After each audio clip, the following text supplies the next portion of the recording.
வாசக தோழமைகளுக்கு வணக்கம். யுவால் நோவா ஹராரி அவர்களுடைய ஷேப்பீன்ஸ் மனித குலத்தின் ஒரு சுருக்கமான வரலாற்று பயணம். தமிழில் நாகலட்சுமி சண்முகம். பாகம் 13. வெற்றிக்கான ரகசியம்.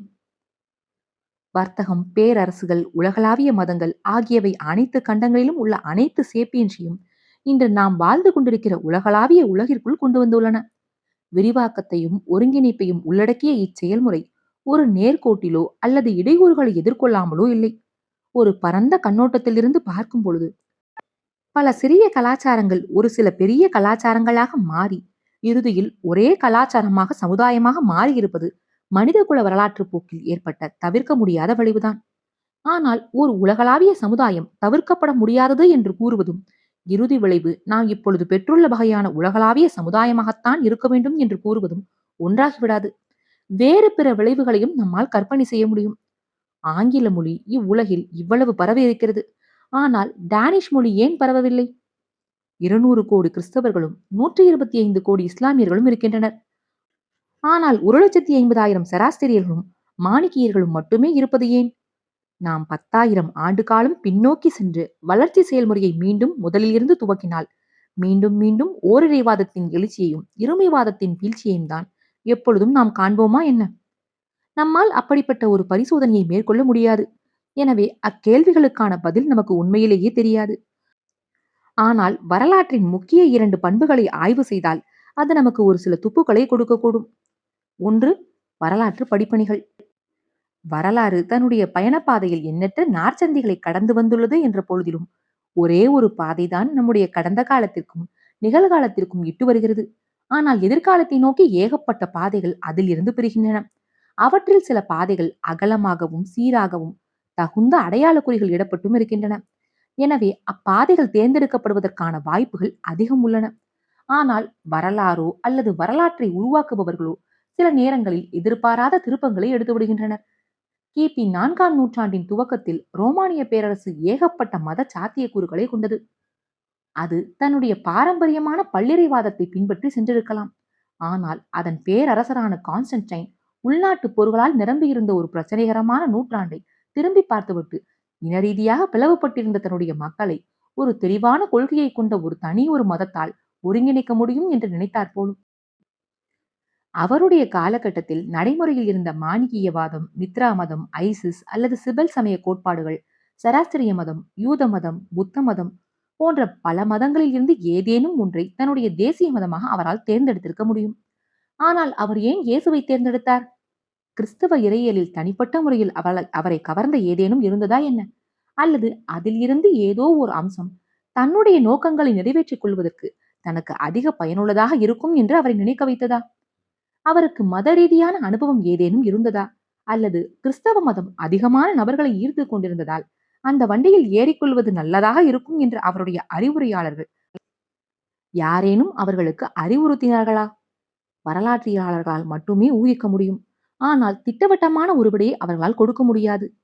கிறிஸ்தவ மதம் எப்படி ரோமானிய பேரரசை தன்னுடைய கட்டுப்பாட்டின் கீழ் கொண்டு வந்தது என்று அவர்களால் விவரிக்க முடியும். ஆனால் ஏன் அது சாத்தியமாயிற்று என்பதை அவர்களால் விளக்க முடியாது. எப்படி என்பதை விவரிப்பதற்கும் ஏன் என்பதை விளக்குவதற்கும் இடையே என்ன வேறுபாடு உள்ளது? எப்படி என்பதை விவரிப்பது ஒரு கட்டத்தில் இருந்து இன்னொரு கட்டத்திற்கு இட்டு சென்ற குறிப்பிட்ட தொடர் நிகழ்வுகளை நம்முடைய கற்பனையில் மீண்டும் உருவாக்கி பார்ப்பது என்று பொருள். ஏன் என்பதை விளக்குவது இந்த குறிப்பிட்ட தொடர் நிகழ்வுகள் நிகழ்ந்ததற்கான காரணமான தற்செயலான தொடர்புகளை கண்டுபிடிப்பது என்று பொருள். கிறிஸ்தவ மதத்தின் எழுச்சி போன்ற நிகழ்வுகளுக்கான திட்டவட்டமான விளக்கங்களை சில அறிஞர்கள் வழங்குகின்றனர். உயிரியல் காரணிகள், சூழலியல் காரணிகள் மற்றும் பொருளாதார காரணிகளுடைய செயல்பாடுகளின் விளைவுதான் மனித வரலாறு என்று குறுக்குவதற்கு அவர்கள் முயற்சிக்கின்றனர். மத்திய தரைக்கடல் பகுதியின் புவியியலோ மரபியலோ அல்லது பொருளாதாரமோ தான் ஓரிடவாத மதம் பூதாகரமாக வளர்வதை தவிர்க்கப்பட முடியாததாக ஆக்கியதாக அவர்கள் வாதிடுகின்றனர். ஆனால் இப்படிப்பட்ட திட்டவட்டமான கோட்பாடுகள் குறித்து பெரும்பாலான வரலாற்றியலாளர்கள் ஐயம் கொள்ளுகின்றனர். வரலாற்றில் ஒரு குறிப்பிட்ட காலகட்டத்தை பற்றி நீங்கள் எவ்வளவுக்கு எவ்வளவு அதிகமாக அறிந்திருக்கிறீர்களோ அக்காலகட்டத்தில் விஷயங்கள் ஏன் ஒரு குறிப்பிட்ட வழியில் நிகழ்ந்தன என்பதை விளக்குவது அவ்வளவுக்கு அவ்வளவு கடினமானதாக மாறுகிறது. இது வரலாற்றுக்கே உரித்தான ஒரு தனி பண்பு. ஒரு குறிப்பிட்ட காலகட்டத்தை பற்றி ஒரு மேலோட்டமான அறிவை மட்டுமே பெற்றுள்ளவர்கள் யதார்த்தத்தில் மெய்ப்பட்ட சாத்திய கூற்றின் மீது மட்டுமே கவனம் செலுத்துகின்றனர். அவர்கள் அந்த காலகட்டத்தை திரும்பி பார்த்துவிட்டு அந்த நிகழ்வு ஏன் தவிர்க்கப்பட முடியாததாக மாறியது என்பதற்கு ஏதோ ஒரு சாக்குப்போக்கு கதையை கூறி அதற்கு விளக்கமளிக்க முயற்சிக்கின்றனர். இதற்கு நேர் எதிராக அந்த குறிப்பிட்ட காலகட்டத்தை பற்றி ஆழமான அறிவை பெற்றிருப்பவர்கள் தேர்ந்தெடுக்கப்பட்டிராத பாதைகள் பற்றிய விழிப்புணர்வை பெற்றுள்ளனர். உண்மையில் அந்த காலகட்டத்தை பற்றி சிறப்பாக அறிந்தவர்கள்தான், அதாவது அந்த காலகட்டத்தில் வாழ்ந்தவர்கள்தான் அப்பொழுது நிகழ்ந்த சம்பவங்களுக்கான காரணங்களை பற்றி எதுவும் அறியாதவர்களாக இருந்தனர். கான்ஸ்டன்டைனின் ஆட்சியின் பொழுது ஒரு சராசரி ரோமானியனுக்கு எதிர்காலம் குழப்பமானதாக இருந்தது. ஒரு விஷயத்தை பின்னால் திரும்பி பார்க்கும் பொழுது அது தவிர்க்கப்பட்டிருக்க முடியாத ஒன்று போல தெரியும். ஆனால் அந்த குறிப்பிட்ட நேரத்தில் அது வெளிப்படையாக தெரியாது. இது வரலாற்றின் ஒரு இரும்பு விதியாகும். இன்றும் நிலைமை அப்படித்தான் இருக்கிறது. உலக பொருளாதார நெருக்கடியிலிருந்து நாம் மீண்டு விட்டோமா அல்லது மோசமான சூழ்நிலை இனிதான் வரவிருக்கிறதா? சீனா ஒரு முன்னணி வல்லரசாக ஆகும் வரை தொடர்ந்து வளர்ந்து கொண்டே இருக்குமா? அமெரிக்கா பிற நாடுகள் மீதான தன்னுடைய மேல் ஆதிக்கத்தையும் செல்வாக்கையும் இழந்து விடுமா? ஓரிரைவாத அடிப்படைவாதத்தின் வளர்ச்சி எதிர்காலத்தை ஆட்கொள்ளவிருக்கின்ற அலையா அல்லது நீண்டகால முக்கியத்துவம் அவ்வளவாக இல்லாத ஓர் உள்ளூர் நீர்ச்சுழியா? நாம் ஒரு சூழலியல் ரீதியான பேரழிவை நோக்கி போய்க் கொண்டிருக்கிறோமா அல்லது தொழில்நுட்ப ரீதியான சொர்க்கத்தை நோக்கி விரைந்து கொண்டிருக்கிறோமா? இந்த அனைத்து விளைவுகளுக்கும் பல நல்ல வாதங்களை நம்மால் முன்வைக்க முடியும். ஆனால் யாராலும் உறுதியாக எதையும் கூற முடியாது. ஒரு சில 10 ஆண்டுகளில் மக்கள் கடந்த காலத்தை திரும்பி பார்த்துவிட்டு மேற்கூறப்பட்ட அனைத்து கேள்விகளுக்கான விடைகளும் வெளிப்படையாக இருந்ததாக கூறுவர். எந்த சாத்தியக்கூறுகள் மெய்யாவதற்கு அதிக வாய்ப்புகள் இல்லாதது போல தோன்றினவோ அந்த சாத்தியக்கூறுகள் தான் பெரும்பாலும் மெய்யாகியுள்ளன என்ற உண்மையை வலியுறுத்த வேண்டியது குறிப்பாக முக்கியமானதாக இருக்கிறது. கிபி 306ஆம் ஆண்டில் கான்ஸ்டன்டைன் அரியணை ஏறிய பொழுது கிறிஸ்தவம் என்பது யாருக்கும் எளிதில் புரியாத ஒரு சிறிய கிழக்கிந்திய மதப்பிரிவாக இருந்தது. அது ரோமானிய பேரரசின் தேசிய மதமாக ஆகவிருந்ததாக நீங்கள் கூறியிருந்தால் 2050இல் ஹரே கிருஷ்ணா இயக்கம் அமெரிக்காவின் தேசிய மதமாக ஆகும் என்று இன்று நீங்கள் கூறினால் எப்படி எள்ளி நகையாடப்படுவீர்களோ அதே போல அன்று நீங்கள் ஒரு கேலி பொருளாக ஆகியிருப்பீர்கள். 1913ஆம் ஆண்டு அக்டோபர் மாதத்தில் ரஷ்யாவைச் சேர்ந்த போல்ஷெவிக் மக்கள் தங்கள் நாட்டில் முழுமையான மாற்றத்தை விரும்பிய ஒரு சிறிய குழுவாகத்தான் இருந்தனர். ஆனால் வெறும் 4 ஆண்டுகளில் அவர்கள் அந்த நாட்டையே கைப்பற்றுவார்கள் என்று யாரும் கணித்திருக்க மாட்டார்கள். கிபி 600ஆம் ஆண்டில் பாலைவனங்களில் வாழ்ந்த அரேபிய குழு ஒன்று விரைவில் அட்லாண்டிக் பெருங்கடலிலிருந்து இந்தியா வரையிலான பரந்த நிலத்தை வெற்றி கொள்ளும் என்ற யோசனை அபத்தமானதாக இருந்திருக்கும். உண்மையில் பைசாந்திய படையால் துவக்கத்திலேயே எதிர்பார்ப்பை சமாளிக்க முடிந்திருந்தால் இஸ்லாம் ஒரு மர்மமான சமய குழுவாக மட்டுமே நீடித்திருக்கும். ஏனெனில் வெகு சிலர் மட்டுமே அந்த சமயக்குழுவை பற்றி முழுமையாக அறிந்திருந்தனர். மெக்காவை சேர்ந்த ஒரு நடுத்தர வயது வணிகருக்கு கிடைத்த ஞான தெளிவின் அடிப்படையில் அமைந்த ஒரு மதத்தால் ஏன் ஒரு பொழுதும் பெரிதாக வளர்ந்திருக்க முடியாது என்பதை விளக்குவது அறிஞர்களுக்கு எளிதானதாக இருந்திருக்கும். எல்லாமே சாத்தியமாகிவிட முடியாது. புவியியல் காரணிகள், உயிரியல் காரணிகள், பொருளாதார காரணிகள் ஆகியவை சில புறக்கட்டுப்பாடுகளை உருவாக்குகின்றன. ஆனாலும் அக்கட்டுப்பாடுகள் எந்தவிதமான விதிகளுக்கும் உட்படாத வியப்பூட்டும் வளர்ச்சிக்கு போதுமான இடத்தை விட்டு வைக்கின்றன. வரலாறு திட்டவட்டமானதாக இருக்க வேண்டும் என்று விரும்புகின்ற பலருக்கு இந்த வாதம் ஏமாற்றம் அளிக்கிறது. வரலாறு திட்டவட்டமானது என்று வாதிடும் நியதி கொள்கை எல்லோரையும் கவர்வதாக இருக்கிறது. ஏனெனில் நம்முடைய உலகமும் நம்முடைய நம்பிக்கைகளும் இயல்பான மற்றும் தவிர்க்கப்பட முடியாத வரலாற்று விளைவுகள் என்று அது கூறுகிறது. அப்படியென்றால் நாம் தேசங்களில் வாழ்வதும் முதலாளித்துவ கொள்கைகளின் அடிப்படையில் நம்முடைய பொருளாதாரத்தை ஒருங்கமைப்பதும் மனித உரிமைகளில் தீவிர நம்பிக்கை கொள்வதும் இயல்பானது தவிர்க்கப்பட முடியாதது என்று பொருள்படுகிறது. வரலாறு திட்டவட்டமானது அல்ல என்பதை அங்கீகரிப்பது என்பது பெரும்பாலான மக்கள் இன்று தேசியத்திலும் முதலாளித்துவத்திலும் மனித உரிமைகளிலும் நம்பிக்கை கொண்டிருப்பது ஒரு தற்செயலான நிகழ்வுதான் என்று அங்கீகரிப்பது என்று அர்த்தமாகும். நியதி கோட்பாட்டின் அடிப்படையில் வரலாற்றை விளக்க முடியாது, அதை கணிக்கவும் முடியாது. ஏனெனில் அது மிகவும் குழப்பமானது. ஏகப்பட்ட காரணிகள் செயல்பட்டு கொண்டிருப்பதாலும் அவற்றுக்கு இடையேயான பரிமாற்றங்கள் மிகவும் சிக்கலானவையாக இருப்பதாலும் அக்காரணிகளின் வலிமையிலும் அவை தமக்கு இடையே உறவாடும் விதத்திலும் ஏற்படக்கூடிய சிறு மாற்றங்கள் கூட விளைவுகளில் மிகப்பெரிய வித்தியாசத்தை ஏற்படுத்துகின்றன. அது மட்டுமல்ல, வரலாறு இரண்டாம் நிலை ஒழுங்கின்மை அமைப்பு முறை என்று அழைக்கப்படுகிறது. ஒழுங்கின்மை அமைப்பு முறைகள் 2 வடிவங்களில் வருகின்றன. முதல் நிலை ஒழுங்கின்மை என்பது தன்னை பற்றிய கணிப்புகளுக்கு எதிர்வினை ஆற்றாத ஒழுங்கின்மையாகும். எடுத்துக்காட்டாக வானிலை ஒரு முதல் நிலைமை ஒழுங்கின்மை அமைப்பு முறையாகும். எண்ணற்ற காரணிகள் அதன் மீது தாக்கம் ஏற்படுத்துகின்றன என்றாலும் கூட அவற்றில் பல காரணிகளை கருத்தில் எடுத்துக்கொண்டு மேன்மேலும் சிறப்பான வானிலை முன்னறிவிப்புகளை கொடுக்கக்கூடிய கணினி மாதிரிகளை நம்மால் உருவாக்க முடியும். இரண்டாம் நிலை ஒழுங்கின்மை என்பது தன்னை பற்றிய கணிப்புகளுக்கு எதிர்வினை ஆற்றுகின்ற ஒரு ஒழுங்கின்மையாகும். எனவே அதை ஒருபொழுதும் துல்லியமாக கணிக்க முடியாது. எடுத்துக்காட்டாக சந்தைகள் ஓர் இரண்டாம் நிலை ஒழுங்கின்மை அமைப்பு முறையாகும். நாளைக்கு எண்ணெய் விலை என்னவாக இருக்கும் என்று 100% துல்லியமாக கணிக்கக்கூடிய ஒரு கணிப்பொறி நிரலை நம்மால் உருவாக்க முடிந்தால் என்ன நிகழும்? எண்ணெய் விலை அக்கணிப்பிற்கு உடனடியாக எதிர்வினையாற்றும். இதனால் அக்கணிப்பு மெய்யாக தவறிவிடும். ஒரு பீப்பா எண்ணெயின் விலை இன்று $90 இருப்பதாக வைத்துக் கொள்ளுவோம். துல்லியமாக கணிக்கக்கூடிய கணினி நிரல் ஒன்று நாளைக்கு ஒரு பீப்பா எண்ணெயின் விலை $100 இருக்கும் என்று கணித்தால் அந்த விலையேற்றத்தில் இருந்து லாபம் சம்பாதிப்பதற்காக வணிகர்கள் இந்த எண்ணெயை வாங்க விரைவார்கள். அதன் விளைவாக நாளைக்கு $100 ஆகவிருந்த விலை இன்றே $100 உயரும். அப்படியானால் நாளைக்கு என்ன நிகழும்? அது யாருக்கும் தெரியாது. அரசியலும் ஒரு இரண்டாம் நிலை ஒழுங்கின்மை அமைப்பு முறைதான். 1989 சோவியத்தில் ஏற்பட்ட புரட்சிகளை முன்கூட்டியே கணிக்க தவறியதற்காக சோவியத் ஒன்றியத்தை பற்றி ஆய்வு செய்தவர்களை பலர் கடுமையாக விமர்சித்தனர். அதேபோல் 2011 ஏற்பட்ட அரேபிய எழுச்சி புரட்சிகளை கணிக்க தவறியதற்காக மத்திய தரைக்கடல் பகுதிகளை பற்றி கற்றுத்தேர்ந்த வல்லுநர்களும் பெரும் கண்டனத்திற்கு உள்ளானார்கள். இது நியாயமல்ல. புரட்சிகள் கணிக்கப்பட முடியாதவையாகும். கணிக்கப்படக்கூடிய ஒரு புரட்சி ஒரு பொழுதும் நிகழ்வது இல்லை. ஏன் நிகழ்வது இல்லை? இது 2010ஆம் ஆண்டு என்று வைத்துக் கொள்ளுவோம். திறமை வாய்ந்த அரசியல் அறிஞர்கள் சிலர் கணினி நிரல்களை உருவாக்குவதில் திறமையான ஒருவருடன் சேர்ந்து எதிர்காலத்தில் ஏற்படக்கூடிய புரட்சிகளை துல்லியமாக கணிக்கக்கூடிய ஒரு நிரலை உருவாக்கியிருப்பதாகவும் சந்தையில் அறிமுகப்படுத்த தயார் நிலையில் அது இருப்பதாகவும் நினைத்துக் கொள்ளுங்கள். அவர்கள் அந்த நிரலை எகிப்திய அதிபரான ஹோஸ்னி முபாரக்கிற்கு வழங்குகின்றனர்.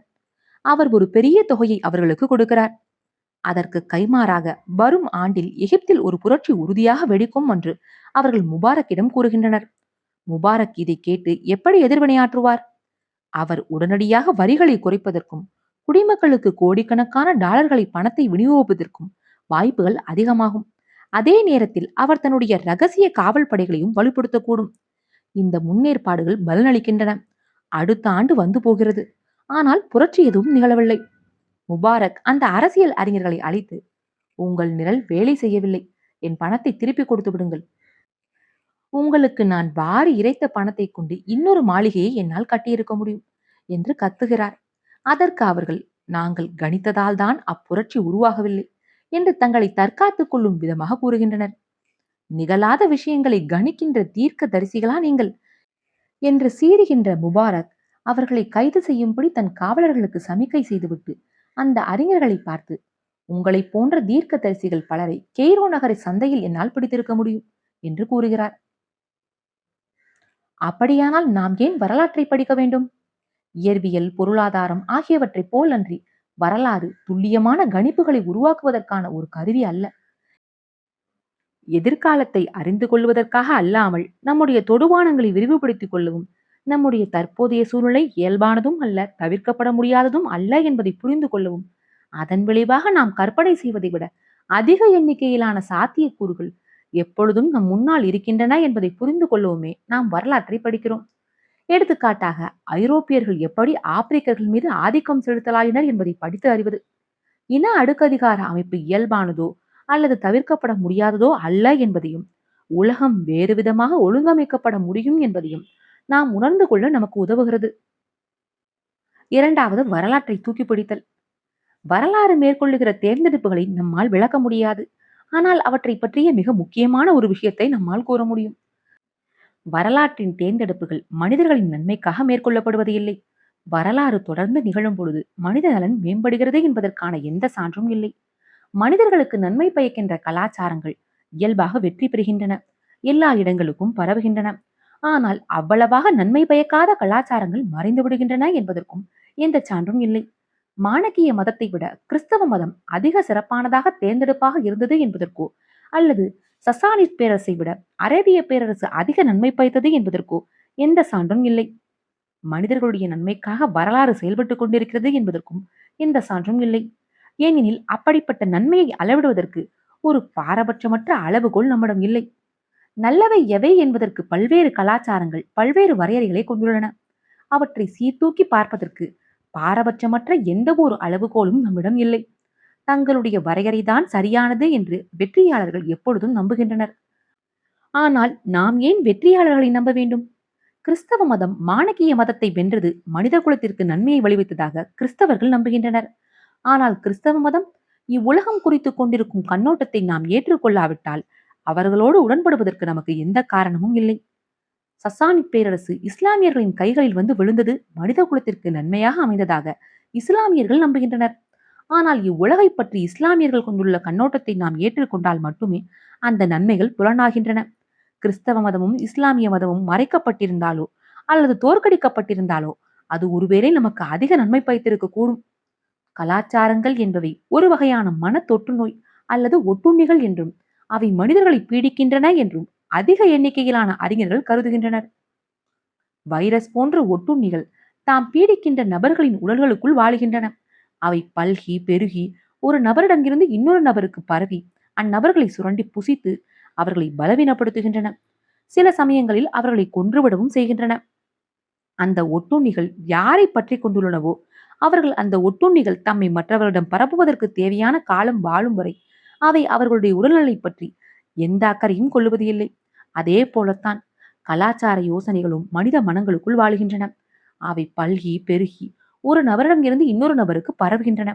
இதற்கு இடையே சில சமயங்களில் அவை அந்நபர்களை பலவீனப்படுத்துகின்றன அல்லது கொன்று விடுகின்றன. மேகங்களுக்கு மேலே ஒரு சொர்க்கம் உள்ளது என்ற கிறிஸ்தவ நம்பிக்கையை அல்லது பூமியில்தான் சொர்க்கம் இருக்கிறது என்ற கம்யூனிச நம்பிக்கையை போன்ற ஒரு கலாச்சார யோசனையால் ஒரு நபர் அந்த யோசனையை பரப்புவதற்கு தன் வாழ்நாள் முழுவதையும் காணிக்கையாக்குவதற்கு அவரை உந்தி தள்ள முடியும். அதற்கு அவர் தன்னுடைய உயிரை வழியாக கொடுக்க வேண்டியிருந்தாலும் அது அதை பற்றி கவலைப்படுவது இல்லை. அந்த மனிதன் இறந்து விடுகிறான்.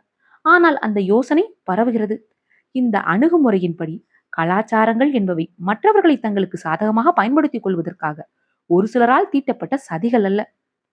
மாறாக தற்செயலாக முளைக்கின்ற மனரீதியான ஒட்டுண்ணிகள் அவை.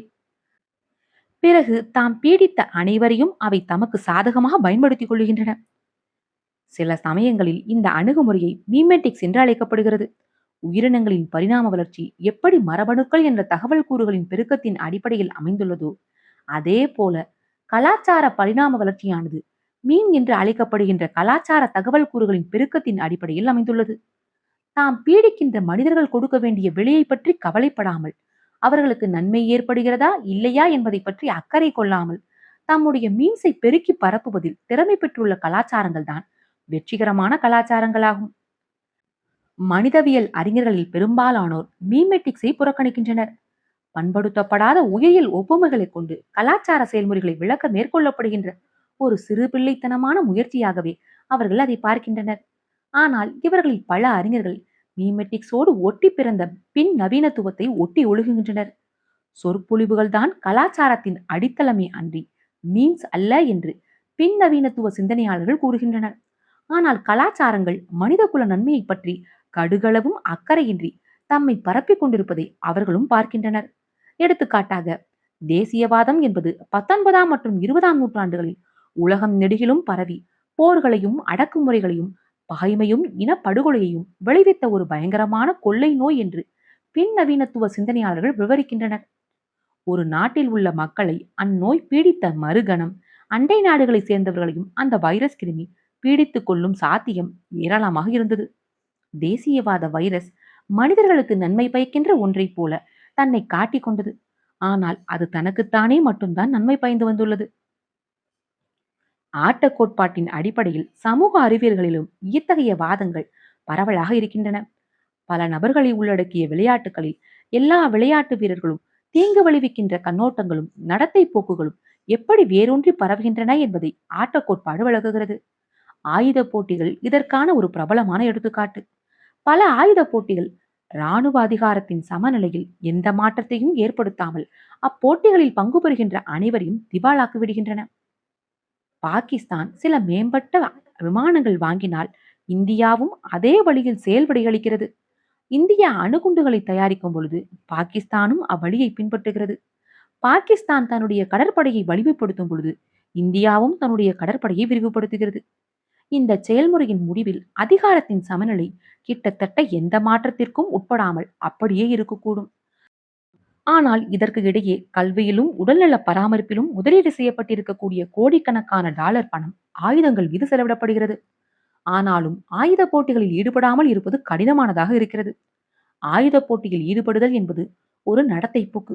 உயிர் பிழைத்து இருத்தல் மற்றும் பல்கி பெருகுதல் என்னும் பரிணாம வளர்ச்சி கொள்கையின்படி அது ஒரு வைரஸ் கிருமியைப் போல ஒரு நாட்டில் இருந்து இன்னொரு நாட்டிற்கு பரவி எல்லோருக்கும் தீங்கு விளைவித்துவிட்டு தான் மட்டும் நன்மை அடைகிறது.